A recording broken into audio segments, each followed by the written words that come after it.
नमस्कार बच्चों, हम लोग IIT JEE के लिए प्रीवियस ईयर क्वेश्चन को सॉल्व करना स्टार्ट किए थे। तो उसी सीक्वेंस में हम लोग कुछ प्रॉब्लम और ऐड कर रहे हैं। जैसे हमने एक प्रॉब्लम यहाँ लिखा हुआ है कि sine inverse x plus sine inverse y equal to 2π/3, then what is the value of cos inverse x plus cos inverse y। तो इसका आंसर करने के लिए हमने क्या फॉर्मूला यूज किया आपको सिखाते हैं। हमने आपको एक फॉर्मूला यहाँ सिखाया था कि sine inverse x plus cos inverse x equal to π/2। इस फॉर्मूले की स्पेशलिटी ये है कि ये जो क्वांटिटी है और ये क्वांटिटी है दोनों सेम होना चाहिए, और इस दोनों का जो वैल्यू है -1 से +1 के बीच में आने पे इसको हम लोग बोलते हैं कि 90 हो सकता है। तो हमने क्या किया, इस साइन इनवर्स x को लिखा 90 माइनस कॉस इनवर्स x, आपका प्लस आ गया। साइन इनवर्स y को लिखा 90 minus cos inverse y equal to 2π/3। 90 plus 90 180। हमने दोनों जगह से माइनस को कॉमन कर लिया, तो cos inverse x plus cos inverse y equal to 2π/3। Further transformation किया तो cos inverse x plus cos inverse y equal to pi minus 2π/3, that is π/3। ये हमारे पास इसका रिजल्ट आ गया, that is your answer.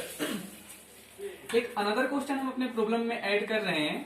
The number of solution of this equation, the number of solution of this equation equal to what, यानी इस inverse trigonometric equation के लिए कितने सॉल्यूशन हैं। तो आप देख लीजिए, tan inverse x plus 1 sine inverse √x² plus x plus 1 equal to π/2 आपको दिया गया है। इस इनवर्स ट्रिग्नोमेट्रिक इक्वेशन के लिए नंबर ऑफ सॉल्यूशन काउंट करना है। कैसे करेंगे आइए सिखाते हैं आपको। हमने यहाँ पे फर्दर इसको नोट डाउन कर दिया। अब देखेंगे आप कि जो tan इनवर्स थीटा, इसको मन में थीटा कहिए, ये tan इनवर्स है। तो tan इनवर्स जो फंक्शन है, अगर आपको इसका रेंज याद हो तो मैं आपको सिखा दूं। ये दोनों पॉजिटिव क्वांटिटी हैं, और tan इनवर्स जो फंक्शन है इसका रेंज क्या है, ओपन इंटरवल -90 से +90। यानी ये जो फंक्शन है, ये जो रिजल्ट दिख रहा है, ये कभी भी 90 नहीं होता है। अब चलते हैं यहाँ पे साइन इनवर्स दिस। तो साइन इनवर्स जो फंक्शन है, अगर आपको याद है साइन इनवर्स का रेंज कितना होता है, तो साइन इनवर्स -90 से +90 क्लोज होता है। यानी ये 90 हो सकता है लेकिन ये 90 नहीं हो सकता है। तो हम क्या लिखेंगे, नाउ 90 जब ये नहीं होगा तो क्या होगा, उससे कम होगा। कम कितना होगा हमें मालूम नहीं, हम इसको लिखेंगे here √x into x plus 1 equal to 0। हमने 90 से कम कितना होगा मालूम नहीं है, हमने इसको 0 पुट कर दिया। इसको सॉल्व करेंगे आप तो x की वैल्यू 0 आएगी और x का वैल्यू -1 आएगा। तो हमारे पास दो रियल सॉल्यूशन आ रहे हैं, x equal to 0 and x equal to -1। आइए चेक करते हैं कि ये जो हमारे आंसर आ रहे हैं हमारे इक्वेशन को सेटिस्फाई करेंगे या नहीं करेंगे। अगर आप यहाँ 0 पुट करोगे तो tan इनवर्स 0, दैट इज 0, पूरा का पूरा 0 हो जाएगा। यहाँ आकर 0 पुट कर दीजिए तो साइन इनवर्स 1 आ जाएगा। साइन इनवर्स 1 का value π/2, that is x equal to 0 is the correct answer. -1 put करोगे आप, जब यहाँ -1 पुट करोगे अगेन 0 बनेगा, यानी ये फिर से 0 हो जाएगा। प्लस साइन इनवर्स आप -1 रखेंगे तो ये +1 और ये -1 कैंसिल आउट, फिर से ये 1 बन गया और साइन इनवर्स 1 π/2। यानी हमारे पास दो रियल सॉल्यूशन आएंगे, x equal to 0 and x equal to -1। तो आपका काम क्या है, ऑप्शन नंबर सी पे टिक लगाइए और आपके अकाउंट में क्या आएगा, 4 नंबर अभी ही क्रेडिट हो जाएगा। Option C is correct answer. तो इसी सीक्वेंस में एक और प्रॉब्लम हम ऐड कर रहे हैं। हमने प्रॉब्लम नोट डाउन करके ऑलरेडी लिख कर रखा है, बिकॉज आप भी जानते हैं हमारे पास लिमिटेड रिसोर्सेज है। मैं विलेज में अभी अवेलेबल हूँ। The number of solution of this equation tan inverse 1 upon 2x plus 1 plus tan inverse 1 upon 4x plus 1 equal to tan inverse 2 upon x square। तो यहाँ पे हमें बताना है कि इस इक्वेशन के लिए कितने सॉल्यूशन पॉसिबल हैं। आइए हम जल्दी में थोड़ा सॉल्व करते हैं। फॉर्मूला था हमारे पास tan inverse x plus tan inverse y equal to tan inverse x plus y, यानी 1 upon 2x plus 1 plus 1 upon 4x plus 1 upon 1 minus 1 upon 2x plus 1 into 4x plus 1, और आपका right side जो था वो as it is आ जाएगा tan inverse 2/x²। दोनों तरफ tan हम लगाएंगे तो इसके साथ ये कैंसिल हो जाएगा, यानी tan इनवर्स हटेगा। अब आप यहाँ एलसीएम लेकर ऐड कीजिए, मैं थोड़ा जल्दी कर रहा हूं, तो ये आ जाएगा 6x प्लस 2, 6x। अब ऐसे करेंगे, फिर इसको यहाँ रखेंगे तो 4x और 2x 6x, तो 1 और 1 मिलके 2 हो जाएगा। फिर मैंने इसको यहाँ लिख कर सोल्व कर देता हूँ डायरेक्ट में, 8x² plus 6x, 8x² plus 6x, direct इतना ही आएगा, इक्वल टू 2/x²। अब आप एक और काम कर सकते हैं, न्यूमरेटर से आप 2 कॉमन कर लीजिए तो आएगा 3x प्लस 1।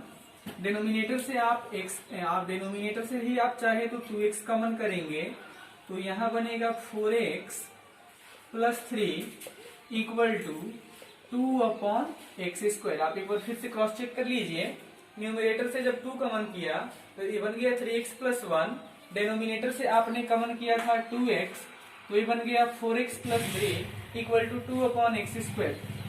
इस 2 से मैं इस 2 को कैंसिल कर रहा हूँ, इस x के साथ इस x को कैंसिल कर रहा हूँ, तो ये फर्दर बन जाएगा 3x plus 1/2 into 4x plus 3 equal to 1/x।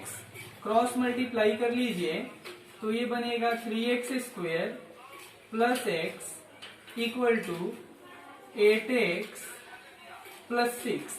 अब इसको थोड़ा रीअरेंज कर दीजिए तो 3x² minus 7x minus 6 equal to 0। It is a quadratic equation, ये आपके पास एक द्विघात समीकरण आ गया। इसको सॉल्व कर दीजिए, यहाँ से x के 2 वैल्यू आ जाएंगे और आप उसके हिसाब से यहाँ आप सिलेक्शन कर दीजिए कौन सा ऑप्शन करेक्ट आ रहा है।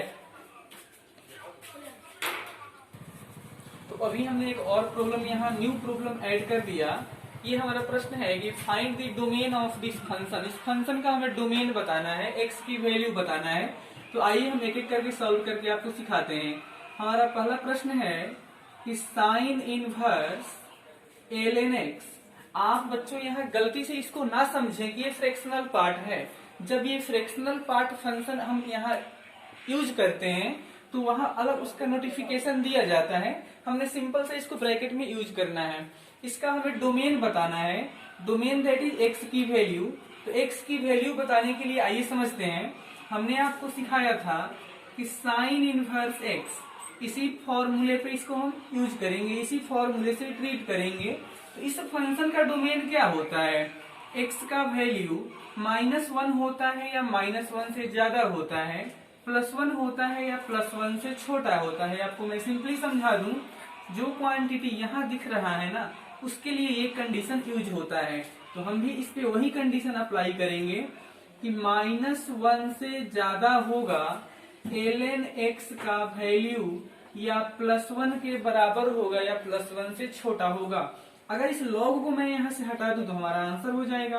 तो हम यहाँ एंटी लॉग लगाएंगे तो ये बनेगा e inverse less than equal to x less than equal to e, और इसी का मतलब होता है 1/e less than equal to x less than equal to e।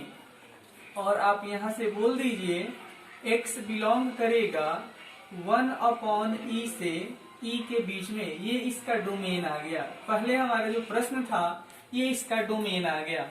अब नंबर 2 हमारा सेकंड प्रश्न है cos inverse greatest integer of x। तो बेटा आपको याद होगा cos इनवर्स x के लिए भी डोमेन है -1 से +1। दैट इज जो क्वांटिटी यहाँ दिख रहा है इसके लिए नेसेसरी एंड सफिशिएंट कंडीशन है कि इस क्वांटिटी को -1 से +1 के बीच में आना जरूरी है। तो लिखेंगे एक बार इसको हम -1 less than equal to x less than equal to 1, और यहाँ पे है ग्रेटेस्ट इंटीजर। तो आप बता दीजिए -1 से +1 के बीच में including -1 and +1 how many numbers of integers. तो आप यहाँ से बोल सकते हैं कि x का जो वैल्यू होगा क्या क्या होगा, -1 भी होगा, 0 भी होगा, +1 भी होगा। इसका ये आंसर आएगा। आप ऐसे भी बोल सकते हैं कि x बिलोंग करेगा -1 से 0, -1 से 0, -1 से 0 यूनियन 0 से 1 यूनियन, आप इसमें लगा सकते हैं 1 और 2 पे ओपन इंटरवल कर देंगे, क्योंकि हमने 2 को एक्सक्लूड किया है। 2 को जब इंक्लूड नहीं किया, एक्सक्लूड किया है, तो ऐसे भी लिख सकते हैं, बट इससे हमें कोई मतलब नहीं है। आप सिंपल वे में इतना ही समझिए कि आपका जो है -1 less than equal to greatest integer less than equal to +1, तो x का वैल्यू -1, 0 और +1 हो सकता है। नंबर 3, आपका तीसरा प्रश्न है sine inverse fractional part of x। यहाँ आप ध्यान दीजिएगा, जब भी इस ब्रैकेट को हम फ्रैक्शनल पार्ट के लिए यूज करते हैं तो यहाँ पे लिखा जाता है कि where this bracket denotes fractional part of x। तो आइए फिर सिखाऊं मैं आपको वही बात कि जो ब्रैकेट, जो क्वांटिटी ये है, इस पे यही कंडीशन लगता है। तो आप क्या लिखोगे, -1 less than equal to fractional part x less than equal to 1।